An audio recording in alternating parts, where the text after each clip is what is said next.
Hello everyone, plant physiology का new topic start करने वाला है आज हम फोटो रेस्पिरेशन। आज का टॉपिक होगा हमारा फोटो रेस्पिरेशन। फोटो रेस्पिरेशन में बेसिकली अभी तक हम प्लांट फिजियोलॉजी में क्या पढ़ चुके हैं वो देख लेते हैं। रेस्पिरेशन या फोटो रेस्पिरेशन, इसे C2 साइकिल भी कहा जाता है। फोटो रेस्पिरेशन को क्या कहा जाता है? C2 cycle. अभी तक हम प्लांट फिजियोलॉजी में डिफरेंट टॉपिक स्टडी कर चुके हैं। बेसिक ऑफ प्लांट फोटोसिंथेसिस क्या होता है, लाइट रिएक्शंस क्या होता है, डार्क रिएक्शंस क्या होता है, ऑस्मोसिस, डिफ्यूजन, बेसिक टॉपिक्स हम वाटर पोटेंशियल क्या होता है, ये सब हम ऑलरेडी स्टडी कर चुके हैं। जिन्हें भी इन टॉपिक से रिलेटेड आपको कंफ्यूजन हो, डिस्क्रिप्शन बॉक्स में उसकी लिंक शेयर की गई है, आप वहां जाकर उस टॉपिक की स्टडी कर सकते हैं। आज का हमारा टॉपिक होगा फोटो रेस्पिरेशन। फोटो रेस्पिरेशन को C2 साइकिल या ग्लाइकोलेट पाथवे भी कहा जाता है। ग्लाइकोलेट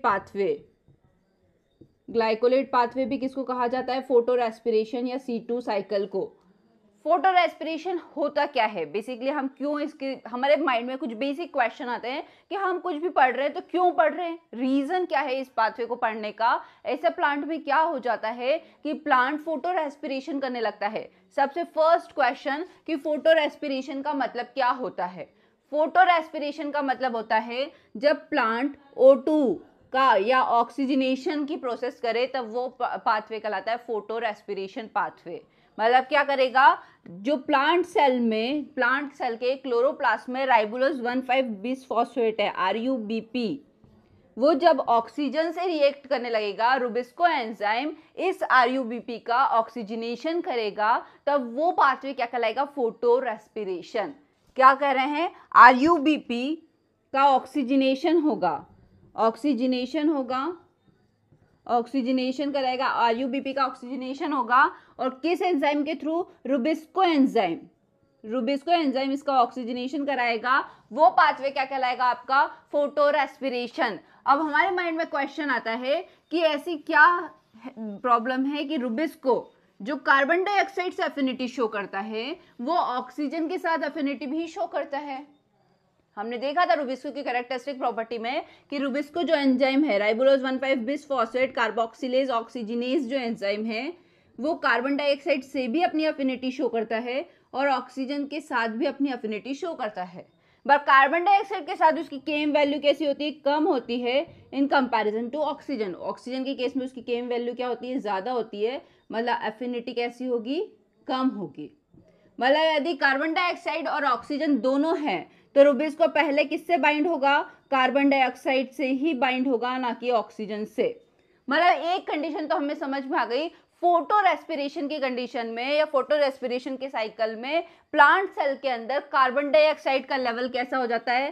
फोटो रेस्पिरेशन में प्लांट सेल के अंदर कार्बन डाइऑक्साइड का लेवल कैसा हो जाता है? लो। कार्बन डाइऑक्साइड का लेवल लो हो जाएगा।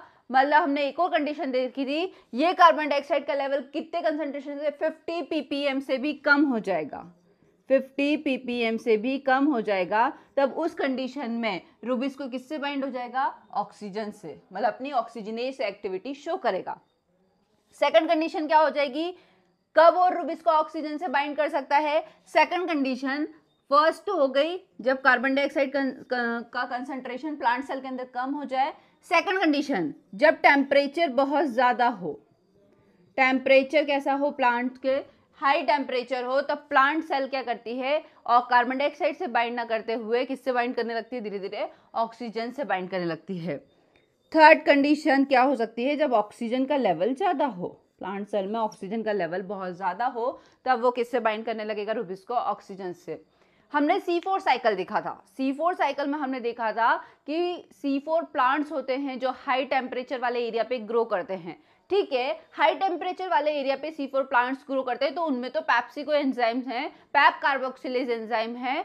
तो वो पैपको एंजाइम क्या करता है? ठीक है, राइबोलोज 1,5 बिसफॉस्फेट हो गया, या आपके जितने भी मॉलिक्यूल है उसको कन्वर्ट कर देगा। वो हमने देख लिया था C4 साइकिल। जिन्होंने भी C4 साइकिल की स्टडी नहीं की है वो C4 साइकिल से रिलेटेड वीडियो डिस्क्रिप्शन बॉक्स में उसकी लिंक शेयर कर दी जाएगी, आप जाके देख सकते हैं।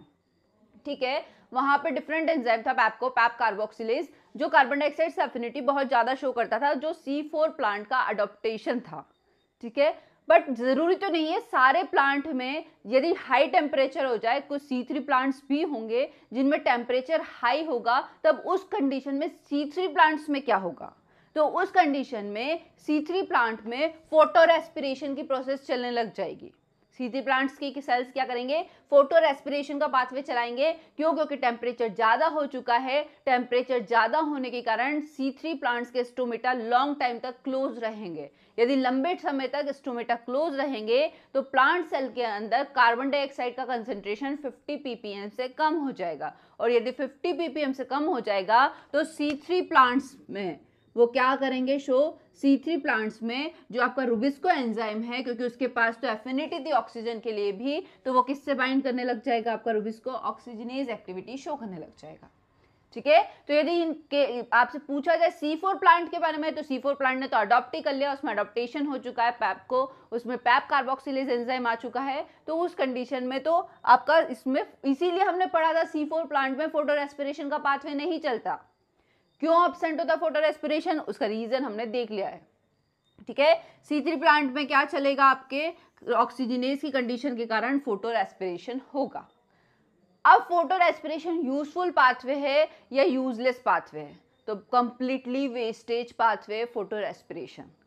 फोटो रेस्पिरेशन के थ्रू आप ना ही कोई यूजफुल प्रोडक्ट का फॉर्मेशन करते हो, उल्टा इसमें जो एनर्जी का कंजप्शन होता है, जो एनर्जी एक्सपेंस होती है, उसके थ्रू भी कोई यूजफुल प्रोडक्ट नहीं बनता।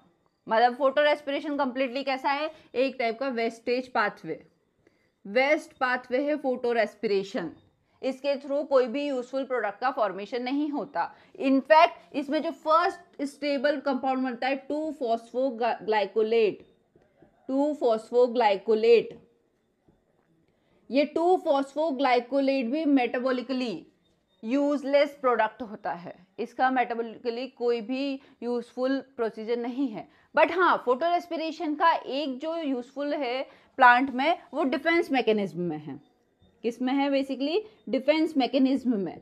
प्लांट को डिफेंस मैकेनिज्म प्रोवाइड करता है फोटो रेस्पिरेशन। ठीक है, तो एक यूज जो इसका बेसिकली, बाकी इसमें कोई भी यूजफुल प्रोडक्ट नहीं बनता, एनर्जी का वेस्ट ही करता है। एनर्जी लगा के भी, एटीपी का यूज होकर भी इससे कोई यूजफुल प्रोडक्ट का फॉर्मेशन नहीं होता। अब फोटो रेस्पिरेशन कहाँ चलेगा, कैसे पाथवे चलेगा, हमने ये देख लिया कि फोटो रेस्पिरेशन क्या होता है, क्यों प्लांट सेल फोटो रेस्पिरेशन करती है, फोटो रेस्पिरेशन किन प्लांट्स में होता है, C3 और C4, वो भी हम देख चुके हैं।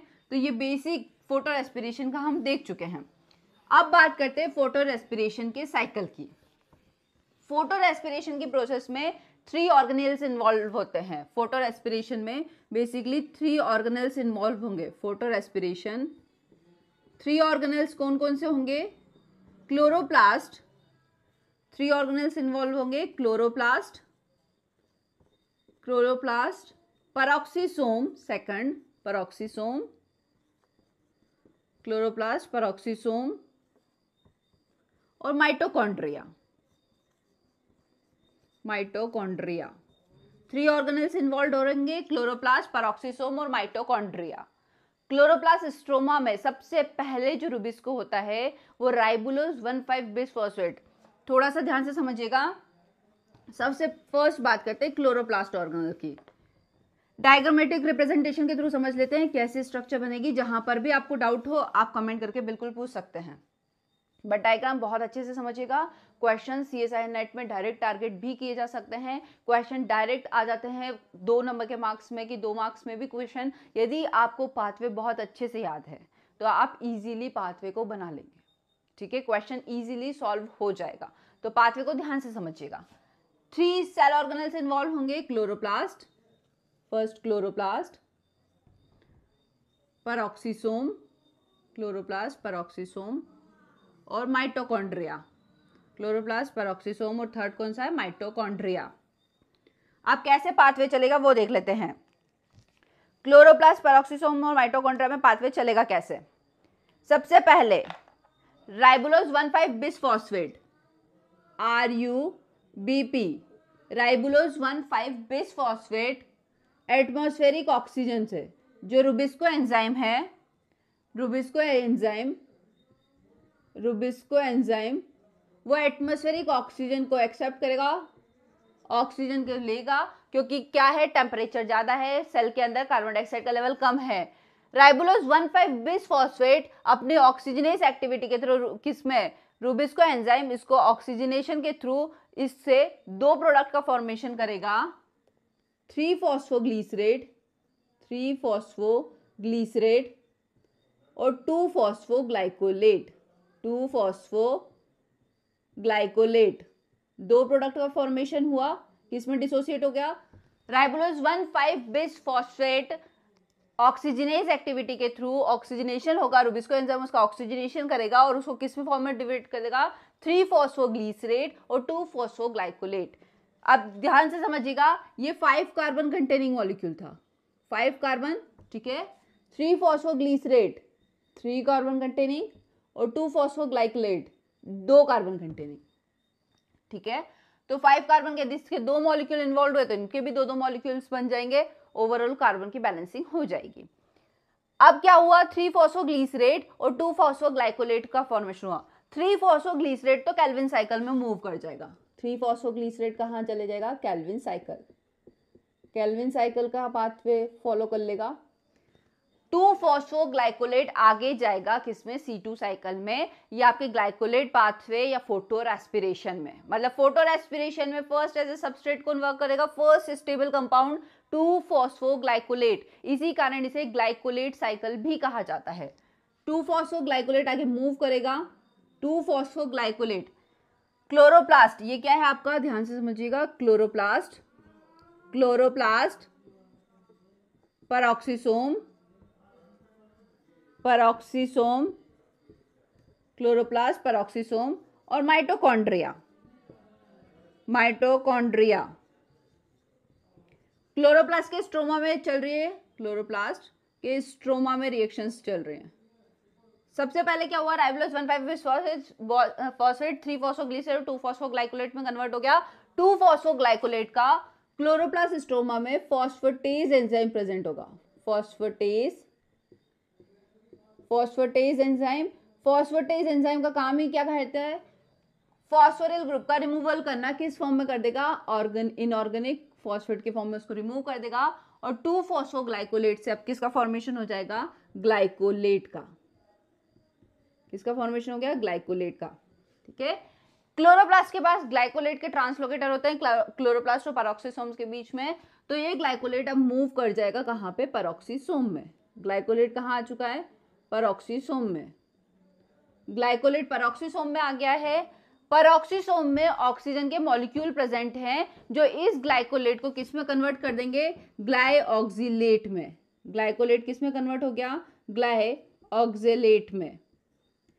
मॉलिक्यूलर ऑक्सीजन का क्या हो जाएगा, हाइड्रोजन पेरोक्साइड H2O2 के फॉर्म में फॉर्मेशन हो जाएगा। ग्लाइकोलेट जब ग्लाइऑक्सिलेट में कन्वर्ट होगा तो इसमें जो एंजाइम होगा वो होगा ग्लाइऑक्सिलेट ऑक्सीडेज या ग्लाइकोलेट ऑक्सीडेज एंजाइम। कौन सा एंजाइम इन्वॉल्व होगा, ऑक्सीडेज एंजाइम। यहाँ पर फॉस्फेटेज एंजाइम, यहाँ पर ग्लाइकोलेट ऑक्सीडेज एंजाइम इन्वॉल्व होगा जो पेरोक्सिसोम में प्रेजेंट मॉलिक्यूलर ऑक्सीजन से ग्लाइऑक्सिलेट का फॉर्मेशन कर देगा। ये किस में कन्वर्ट हो गया, O2 H2O2 में कन्वर्ट हो गया।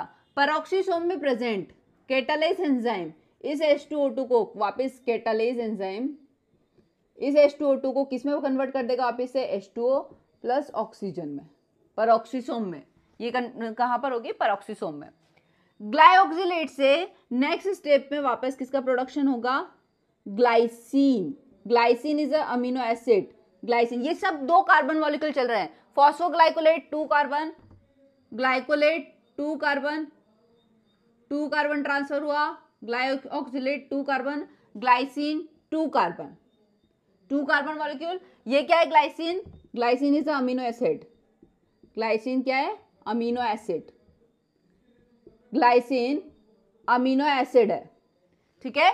ग्लाइसिन का क्या फॉर्मेशन, अब हमारे पास माइंड में क्वेश्चन आता है, ग्लाइऑक्सिलेट के पास तो अमीनो ग्रुप नहीं था, ग्लाइऑक्सिलेट के पास तो अमीनो ग्रुप नहीं था, फिर ग्लाइसिन इज अमीनो एसिड, मतलब इसमें एक अमीनो ग्रुप आया है, तो वो अमीनो ग्रुप कहाँ से आया है, तो आउटर साइड से ग्लूटामेट। इसमें एक पाथवे चलता है साइकिल GS-GO GAT पाथवे या GAT साइकिल, जिस साइकिल के थ्रू ग्लूटामेट, जो ग्लूटामेट अमीनो एसिड है glutamate amino acid outer source के थ्रू इसको अमीनो का ट्रांसएमिनेशन होता है, अमीनो ग्रुप ट्रांसफर कर देता है और ग्लूटामेट खुद किस में कन्वर्ट हो जाता है, अल्फा कीटो ग्लूटारेट में।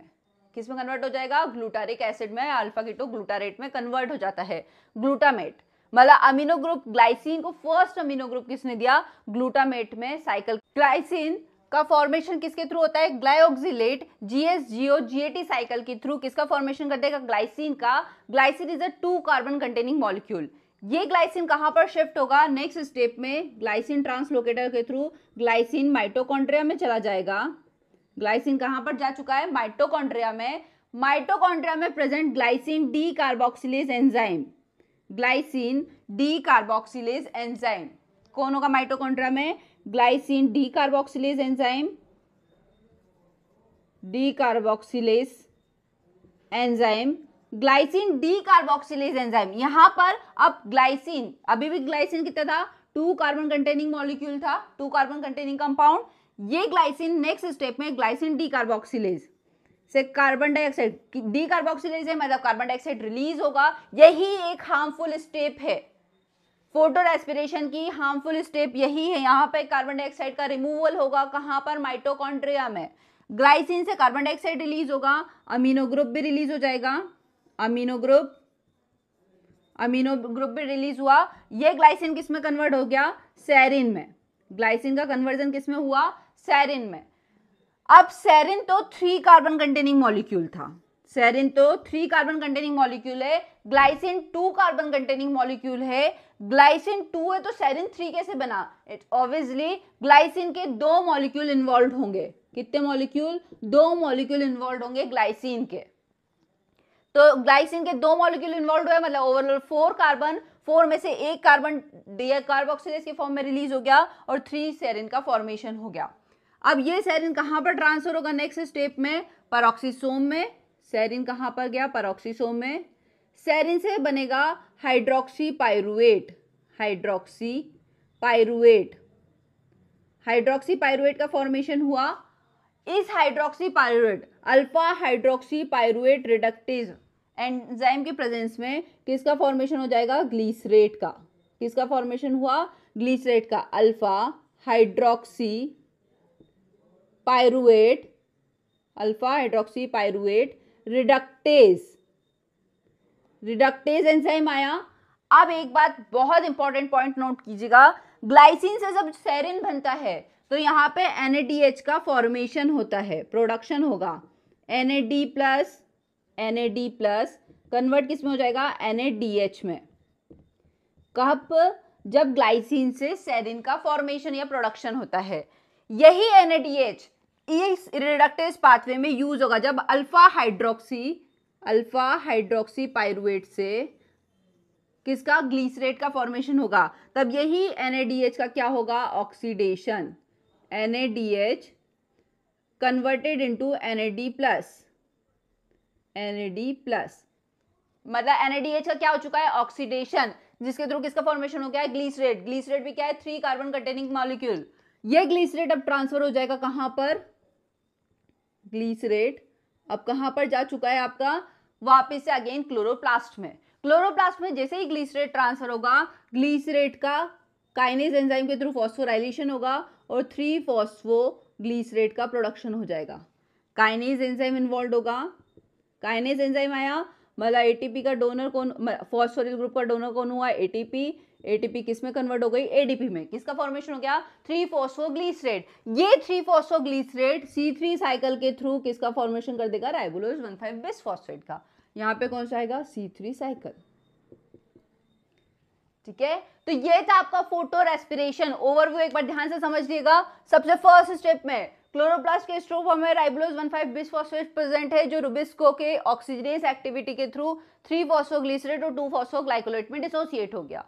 2 फॉस्फोग्लाइकोलेट आगे फोटो रेस्पिरेशन में मूव करेगा। 2 फॉस्फोग्लाइकोलेट का फॉस्फेटेज एंजाइम की प्रेजेंस में फॉस्फोरिल ग्रुप का रिमूवल हुआ, वो ग्लाइकोलेट में कन्वर्ट हो गया। कितने कार्बन कंटेनिंग है, 2 कार्बन। अब ग्लाइकोलेट कहाँ जाएगा, ग्लाइकोलेट ट्रांसलोकेटर के थ्रू पेरोक्सिसोम में गया। पेरोक्सिसोम में मोलिकुलर ऑक्सीजन से उसने रिएक्ट किया, ऑक्सीडेज एंजाइम के थ्रू किस में कन्वर्ट हो गया, ग्लाइऑक्सिलेट में। ग्लाइऑक्सिलेट के पास ग्लाइऑक्सिलेट से किसका फॉर्मेशन हुआ, ग्लाइसिन का, ग्लाइऑक्सिलेट ग्लूटामेट, यहाँ पे जो एंजाइम आता है basically glyoxylate glutamate transaminase enzyme आता है, ठीक है। तो ग्लाइऑक्सिलेट से ग्लाइसिन का फॉर्मेशन हुआ, आपके अमीनो ग्रुप का डोनर कौन था, ग्लूटामेट, ग्लूटामेट ने अमीनो ग्रुप इसको डोनेट किया, first amino group amino transferase enzyme के थ्रू, अमीनो ट्रांसफरेज एंजाइम के थ्रू ग्लाइसिन का प्रोडक्शन हुआ। ये ग्लाइसिन एक अमीनो एसिड है, 2 कार्बन कंटेनिंग है, कहां पर शिफ्ट हो गया, माइटोकॉन्ड्रिया में। ग्लाइसिन से ग्लाइसिन डीकार्बोक्सिलेज एंजाइम की प्रेजेंस में किसका फॉर्मेशन होगा, सेरिन का। कितने मॉलिक्यूल इन्वॉल्व होंगे, ग्लाइसिन के 2 मॉलिक्यूल, एक कार्बन डाइऑक्साइड के फॉर्म में रिमूव हो जाएगा और यही एक हार्मलेस प्रोडक्ट है। क्यों, इसी के कारण फोटो रेस्पिरेशन फोटोसिंथेसिस का जस्ट अपोजिट है, क्योंकि फोटोसिंथेसिस में हम कार्बन डाइऑक्साइड का यूज करते थे और ऑक्सीजन का प्रोडक्शन होता था, बट फोटो रेस्पिरेशन में ऑक्सीजन को यूज कर रहे हैं और कार्बन डाइऑक्साइड का रिमूवल हो रहा है, जस्ट वाइस वर्सा। किसका अपोजिट है, फोटोसिंथेसिस का। फोटो रेस्पिरेशन ऑक्सीजन को इंटेक कर रहे हो, कार्बन डाइऑक्साइड को आउट कर रहे हो। फोटोसिंथेसिस में कार्बन डाइऑक्साइड को इन कर रहे थे, ऑक्सीजन को आउट कर रहे थे, ठीक है। तो क्यों अपोजिट है ये समझ में आ गया। जैसे ही सेरिन का फॉर्मेशन होगा, क्वेश्चन पूछ लिया जाता है सीएसआई नेट में कि सेरिन का प्रोडक्शन किस सेल ऑर्गेनेल्स में हुआ था, C2 साइकिल में या ग्लाइकोलेट साइकिल में। तो आपको ध्यान रखना है माइटोकॉन्ड्रिया में। सेरिन वापस मूव कहां करेगा, आपका पेरोक्सिसोम में। सेरिन जैसे ही पेरोक्सिसोम में जाएगा, सेरिन से किसका फॉर्मेशन होगा, हाइड्रोक्सी पाइरुवेट का फॉर्मेशन होगा। Hydroxy pyruvate, alpha hydroxy pyruvate reductase enzyme आएगा, जो क्या करेगा, इस हाइड्रोक्सी पाइरुवेट को ग्लिसरेट में कन्वर्ट कर देगा। जैसे ही अल्फा हाइड्रोक्सी ग्लिसरेट में कन्वर्ट हुआ, NADH से NAD का ऑक्सीडेशन हो गया, NADH का, उसने अपना H+ डोनेट किया और उसको किस में कन्वर्ट कर दिया, ग्लिसरेट में। ये ग्लिसरेट कहाँ शिफ्ट हुआ, क्लोरोप्लास्ट में। क्लोरोप्लास्ट में ग्लिसरेट से काइनेज एंजाइम की प्रेजेंस में, काइनेज एंजाइम की प्रेजेंस में वापस किस में कन्वर्ट हो गया, 3-फॉस्फोग्लिसरेट में। ये 3-फॉस्फोग्लिसरेट C3 साइकिल के थ्रू किसका प्रोडक्शन कर देगा, राइबोलोज 1,5-बिसफॉस्फेट का, जो हम ऑलरेडी C3 साइकिल में स्टडी कर चुके हैं। एक पॉइंट जो यहां ध्यान रखिएगा, सेरिन से ट्रांस एमिनेशन के थ्रू या ट्रांस अमीनो ट्रांसफरेज के थ्रू, ट्रांस एमिनेशन प्रोसेस के थ्रू अमीनो ग्रुप का ट्रांसलोकेशन हो जाता है। ट्रांस एमिनेशन प्रोसेस के थ्रू सेरिन ग्रुप किसमें अपना अमीनो ग्रुप ट्रांसफर कर देगा, ग्लाइसिन को। तो ये प्रोसेस भी चलती रहती है। और वही अल्फा कीटोग्लूटारेट का जो फॉर्मेशन होता है, अल्फा कीटोग्लूटारेट वापस से अमीनो ग्रुप जो रिलीज हुआ है उसको एक्सेप्ट करेगा, वापस से ग्लूटामेट में कन्वर्ट होगा, वापस से ग्लूटामेट ग्लाइसिन को देगा, ग्लाइसिन फिर ग्लाइसिन से डीकार्बोक्सिलेशन होगा, सेरिन का प्रोडक्शन होगा, सेरिन वापस अमीनो ग्रुप को ट्रांसफर करेगा, ये अमीनो ग्रुप वापस ग्लूटारेट एक्सेप्ट करेगा और ग्लूटामेट में कन्वर्ट होगा। वो साइकिल होता है GS-GO-GAT पाथवे, जो अपने आप एक इंडिविजुअल साइकिल है कि कैसे साइकिलिंग प्रोसेस चलती है, ठीक है। तो ये था C2 साइकिल। क्यों C2 साइकिल को फोटोसिंथेसिस या ग्लाइकोलेट पाथवे को फोटोसिंथेसिस का अपोजिट कहा जाता है, क्यों ये वेस्ट पाथवे। अब आप देख सकते हैं इसमें ATP का कंजप्शन हुआ है, ATP का एक्सपेंसेस हुआ है, बट कोई भी यूजफुल प्रोडक्ट नहीं बना है। जो है रिड्यूसिंग पावर जनरेट हो रहा था, उस रिड्यूसिंग पावर को तो आपने यूज कर लिया, बट कोई भी यूजफुल प्रोडक्ट का फॉर्मेशन नहीं हुआ। इसी कारण ग्लाइकोलेट पाथवे या C2 cycle totally wastage pathway है, बट फिर भी हमें पढ़ना है क्योंकि CSI नेट के पॉइंट ऑफ व्यू से बहुत इंपॉर्टेंट पाथवे है। क्वेश्चन डायरेक्ट पूछ सकता है, इनडायरेक्ट पूछ सकता है, हमें पाथवे क्लियर होना चाहिए, एंजाइम्स क्लियर होना चाहिए, कहाँ पे अमीनो एसिड का ट्रांसफर मतलब ग्लाइसिन से सेरिन बन रहा है, कहाँ पर ग्लाइकोक्सिलेट बन रहा है, कहाँ पर ग्लाइसिन का प्रोडक्शन हो रहा है, 2-फॉस्फोग्लाइकोलेट क्यों कहा जाता है, क्यों इसे C2 साइकिल क्योंकि फर्स्ट स्टेबल कार्बन कंपाउंड कितने का है, 2 कार्बन कंटेनिंग कंपाउंड है। तो ये था आपका फोटो रेस्पिरेशन। यदि ये पाथवे आपके स्टडी के लिए हेल्पफुल है तो प्लीज वीडियो को ज्यादा से ज्यादा लाइक करें, चैनल को ज्यादा से ज्यादा सब्सक्राइब करें। Thank you.